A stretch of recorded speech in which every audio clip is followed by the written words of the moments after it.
Hi, Mayor. Magandang hapon po sa inyong lahat at kasama si Sir Jas. Mayor, kaugnay po ito sa tomorrow, no? Yes. Start tomorrow ang Pasaripoy. Kasama po natin mga kaibigan si Mayor Bing Diaz-Troquino dito po sa bayan po ng Real, sa lalawigan ng Quezon. Mayor, background lang, ano pong ibig sabihin ng Pasaripoy? Ang root word po nun is Saripoy. So, it is a local word dito po sa bayan ng Real, Saripoy. Yes. Nung mga unang panahon kapag sa may tabing dagat, Pag lumalaki po ang alon. pag lumalaki ang alon. So, sabay sa alon, no, ibig Sabay sa sabihin alon nun. po. Saripoy means sabay sa alon. Sabay sa alon. So, we made it Pasaripoy. We coined it Pasaripoy. Ilang taon na po ito, Mayor, na mula nung nag-umpisa, ilang beses na po ito na ginaganap? Nagsimula po ito nung panahon pa po ni Mayor Joel. During my father's time po as mayor. So, nagkakandak na nun ng invitational surfing competition. So, around 2015. 2015 po. Not Simula mistaken. yan. So open ito ng kategorya, Mayor.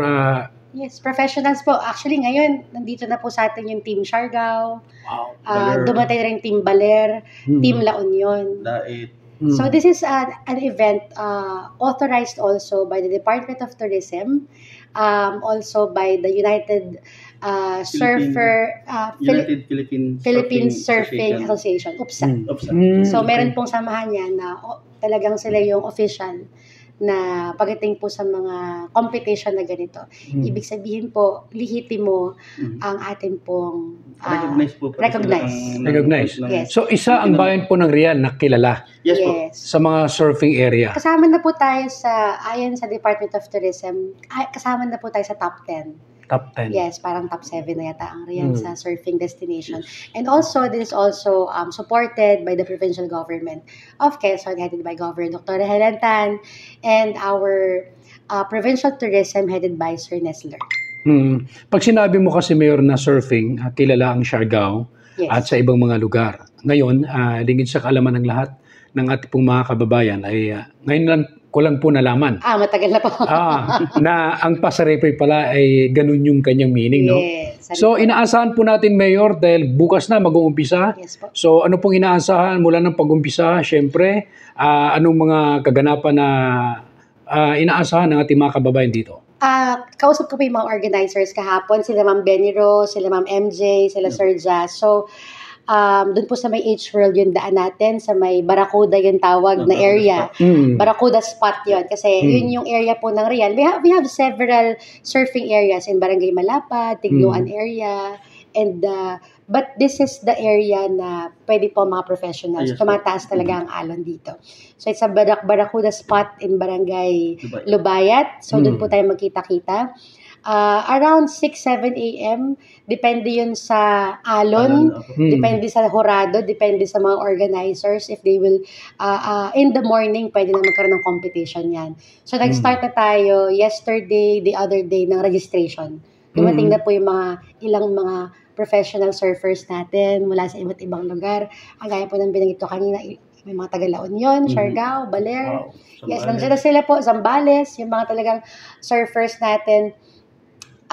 Tomorrow morning onward, start na po yung competition. And tomorrow also will be the Governor's Night. Maraming salamat po. So tomorrow, meron po tayo November 14. So it's a welcome, welcome party for the surfers.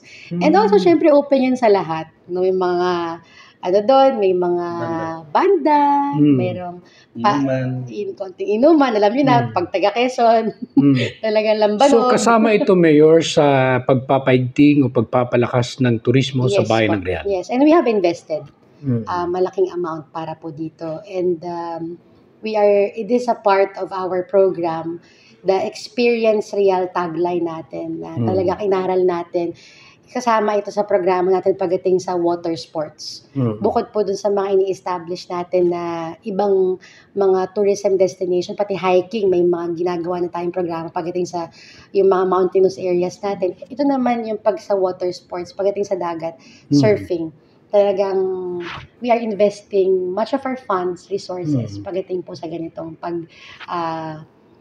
market ng ating bayan. Sustainable tourism. So, Mayor, ibig sabihin, dito mag-umpisa yung pagtaas, no? Yung income ng turismo, Opo. ng tourism. Tuloy-tuloy po ito. Actually, this is our second, no? Second Sir national. Jazz. National? This is our second. National ngayon, This is our competition. second. Pre-pandemic, nagkaroon na po tayo. Pre-pandemic. But of course, during the pandemic, that 2020, 2021, and then the recovery period, medyo tumigil tayo doon.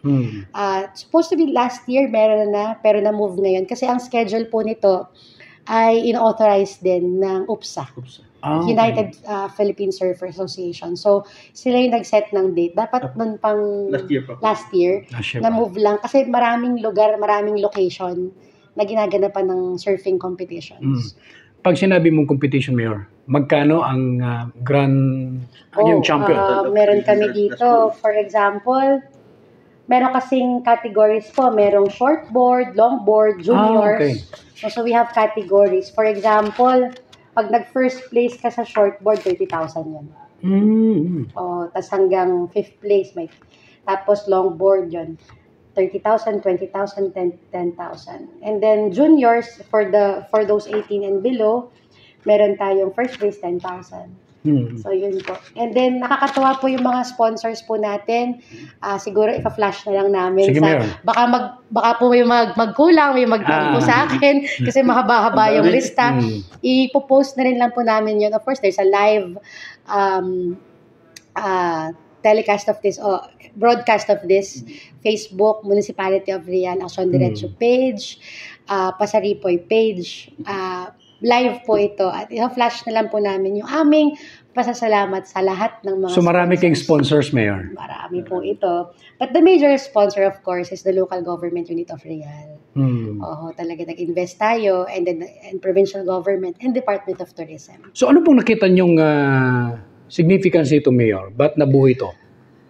Number one, of course, sustainable tourism, makilala yung bayan natin. This will add to our local revenue. No, kapag merong mga ganitong klaseng competition, nabuboost yung ating local tourism, nagkakaroon ng income yung mga kababayan natin. At the same time, investment in sports means investment in discipline. Yun yung madalas na nakakalimutan natin. We look at the event, but if there are more surfers, kagaya itong ating local surfers, Realeño Local Surfers Association, mga kabataan, yung mga miyembro niyan. So, if we invest in sports, we invest in discipline, instead na kung ano-anong ginagawa ng mga kabataan natin. Correct. Maraming factors yan. Pag may So, Mayor, ibig sabihin, marami ng mga kabataan dito na nainganyo sa ganung saka may sports. samahan. May samahan na. Association na po sila. Opo, and supported yan. Kagaya last time, I think, last week lang or 2 weeks ago, sinuportahan ng LGU yung mga representatives ng Real Tobaler. Yes. Wow. So, pag may competition, we support them. Kapadala kami ng allowance sa kanila, accommodation. So, it's a good thing na dun tayo, good thing po na yung mga bata dun na nakafocus, hindi sa kung ano-anong bagay. Correct. Opo. Sir Jess, you have to say something?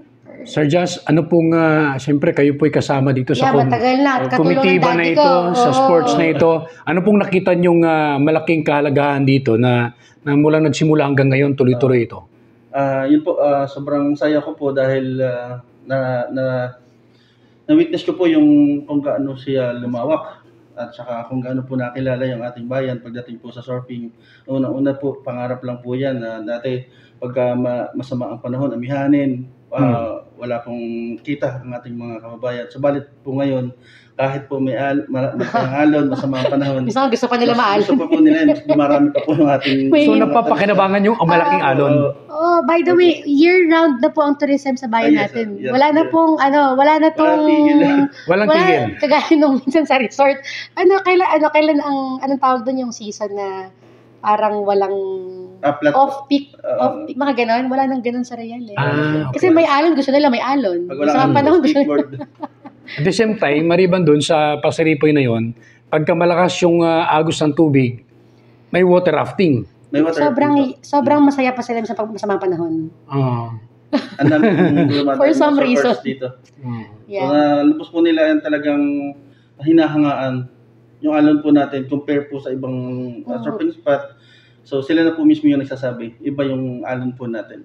Meron po tayo pang beginner at may pang intermediate na surfing destination. You dito can sa ating bayan. also follow po the page of Pasaripoy. May page po ang Pasaripoy. So, other details about the event, dito niyo po malalaman. This is exclusively established for the event. This November 14 to 20. This will be a one-week event. Wow. So, imagine 1 week kumikita yung mga kababayan natin at the same time promote natin yung tourism sa bayan natin. Boosting mo ikaw na mito, Mayor. And also, para sa kabataang Rialenyo, nagkakaroon sila ng discipline sa sports. Pero pagdating po ba sa safety measures, Mayor, doon sa, syempre, sa during the competitions, handa naman po ba? Opo, Coast Guard is ready. Naka-ICS po tayo, Mayor. Naka-incident, lahat po ng events ng LGU naka-incident command system. So, we're following that standard, international standard po yan. So, meron pong in charge sa planning, policy, operations, finance. So, pagdating po sa operations, doon papasok tong mga Coast Guard natin, police, military, Bureau of Fire, lahat yan, nandun sila. So, yung flock ng tao bukas, Mayor, inaasahan po ninyo? Opo. Saan po namin. Handa na po. Dati po ba, ilan po yung dumagsang tao sa, siyempre, yung sumaksi dun sa event? Dami nun. Kasi ang daming, alam mo, ang daming observers eh. Mas marami yung bisita, yung gustong, anong tawag? Mga spectators po. Spectators. That's the right term. Sino po yung pinakasikat na mga kilalang mga personalidad na, siyempre, lumahok dito? Ito ang may kilala Sir, sa mga Sir, yun eh. Sir Jasper Ambal. Mahirap Nandiyan na po sina J.R. Esquivel. So yung atin pong sikat na surfer yan sa longboard. Si na Roger Kasugay, si Toby Espihon, nandiyan na din po. Yung katatapos na champion po sa Baler. Si Bea Estrellado, shortboard from Sorsogon. Daisy Valdez from La Union. Mga magagaling nga. Ang dami po, saka yung mga taga-Baler po, yung mga Lopez. Pagka kasi sa surfing world, kakilala mo sila. Oo. So, sa larangan ng mga surfers, parang- kilala sila. kilala po sila. Tapos may sarili tayong magaling, di ba? Sila. Si Wendell. Wendell. May mga local na din po Mga tayo. local surfers. So, may local surfers. nanalo si Wendell nung pinadala sa Baler. Opo, Nanalo siya parang ng sa quarterfinals po yan. quarterfinals, yeah. Yung umabot yung Rialenyo mismo, member ng Rialenyo Surfers. Ito na po tayong Wow.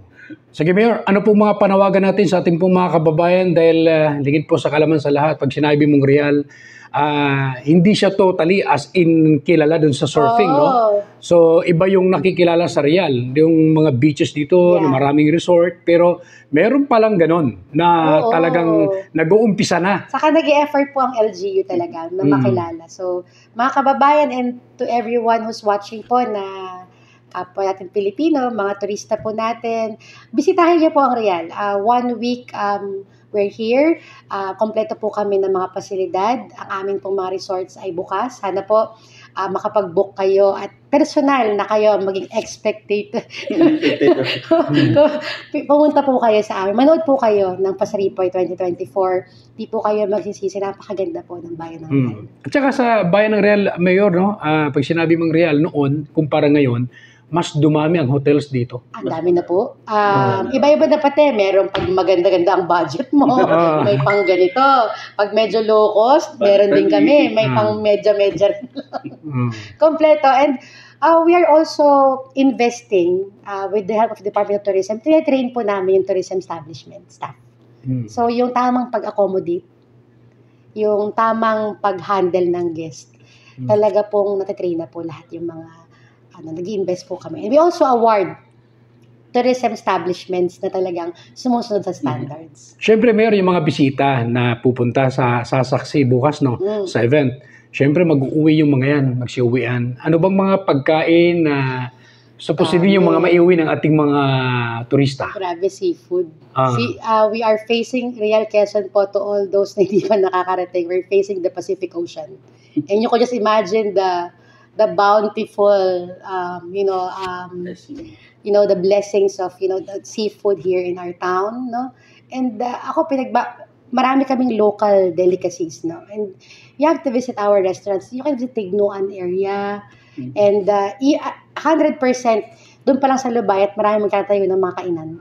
Meron kaming area doon, naka-station ng mga magre-rent ng mga stalls ng pagkain. Hindi na kayo lalayo. Doon pa lang sa surfing area. Parang ang Real din, Mayor, parang soon, parang magiging Ilocos na rin siya. Opo. Tama po ba? Dahil Tapos meron ng kaya wind- po ngayon yung wind energy Wind natin. energy. Tuloy-tuloy na po. So, Ecotourism. dagdag na naman nating tourism area. Bukod sa renewable energy siya, tourism area rin po yun. So, you just have to wait 5-10 years from now. Real will definitely progress. There's no stopping. Mayor, maraming salamat po at Sir Jasper Ambal sa inyo pong update sa kaugnay sa gaganapin bukas na Pasaripoy na yung pala ay sabay sa alon. Sabay sa alon. Sabay sa alon. So, morning, tomorrow, pwede na kayong tumambay doon. Enjoy. Mayor Bing Diestro Aquino, maraming salamat po Jasper sa Ambal, pagkakataon. Ma'am Benny Rose, thank you very Thank you much. po. God bless.